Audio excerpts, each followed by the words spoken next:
سابق DGI general فیض حمید کو فوجی تحویل میں لے لیا گیا۔ جنرل فیض حمید کے خلاف جنرل فیلڈ کورٹ مارشل کا عمل شروع کر دیا گیا۔ فیض حمید کے خلاف ٹاپ سٹی کیس میں شکایات کی درستگی کا پتہ لگانے کے لیے ایک تفصیلی کورٹ آف انکوائری کی تھی، جس کے نتیجے میں پاکستان آرمی ایکٹ کی دفعات کے تحت لیفٹیننٹ جنرل فیض حمید ریٹائرڈ کے خلاف مناسب تادیبی کارروائی شروع کر دی گئی۔ پاکستان آرمی کی تاریخ میں وہ افسران انگلیوں پر گنے جا سکتے ہیں جو دو مختلف کور کے کمانڈر رہے۔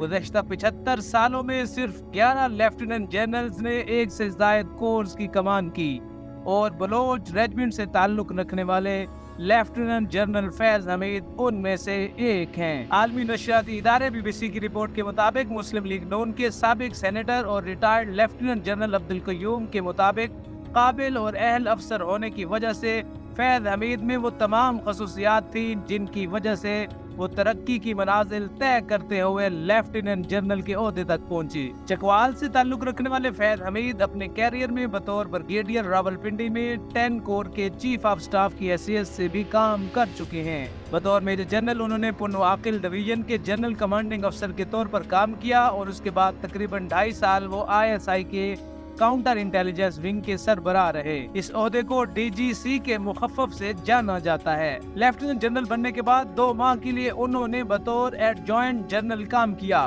اور 2019 میں انہیں ISI کا سربراہ مقرر کر دیا گیا، اور وہ 2 سال سے زائد عرصہ کے لیے اس عہدے پر کام کرتے رہے۔ 2021 میں وہ 8 ماہ کے لیے کور کمانڈر پشاور کے طور پر کام کرتے رہے، اور بعد ازاں چند ہفتے کے لیے کور کمانڈر بہاولپور بھی رہے۔ انہوں نے نومبر 2022 میں موجودہ army chief general Asim Munir کے عہدہ سنبھالنے کے اگلے ہی روز فوج سے استعفیٰ دے دیا تھا۔ آج کی اپوزیشن جماعت تحریک انصاف اور اس کے بانی عمران خان ISI کے سابق DGC میجر جنرل فیض نصیر پر سیاسی مداخلت اور تحریک انصاف کے خلاف کارروائیوں پر تشدد جیسے الزامات عائد کرتے رہے۔ اسی طرح 2017 سے 2019 تک ISI کے DGC رہنے والے میجر جنرل فیض حمید سے بھی مسلم لیگ نون کو لگ بھگ اس نوعیت کی شکایات تھی۔ اسی دور میں سیاسی انتقام، گرفتاریوں، وفاداریوں کی تبدیلی کے الزامات بھی سامنے آئے۔ وزیر اعظم عمران خان کے دور حکومت میں مسلم لیگ کاف کے چودھری پرویز الہی نے ایک انٹرویو میں بتایا تھا کہ جنرل اشفاق پرویز کیانی کے دور میں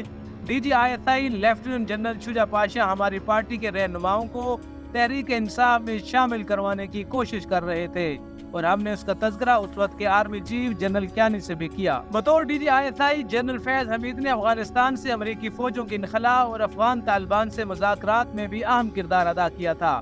افغانستان سے امریکہ کے انخلاء کے بعد کابل کے ایک ہوٹل کی لابی میں جنرل فیض حمید نظر آئے اور غیر ملکی صحافیوں سے مختصر گفتگو بھی کی۔ ان کی ایک تصویر بھی سامنے آئی جس میں جنرل فیض حمید کی عقب میں ISI کے ایک میجر جنرل بھی موجود تھے، لیکن انہوں نے ماسک لگا کر رازداری کے اصول کی پاسداری کی کوشش کی۔ میڈیا سے گفتگو اور اس تصویر کے سامنے آنے پر ملک میں اس معاملے پر دبی تنقید بھی ہوئی تھی کہ خفیہ ایجنسی کے سربراہ کو اس طرح منظر عام پر آنا چاہیے تھا یا نہیں۔ انہی دور میں جب نئے ISI چیف کی تقرری کا معاملہ سامنے آیا تو اس وقت کے وزیر اعظم عمران خان کی خواہش تھی کہ جنرل فیض حمید کو اس عہدے پر مزید کچھ عرصہ کام کرنے دیا جائے۔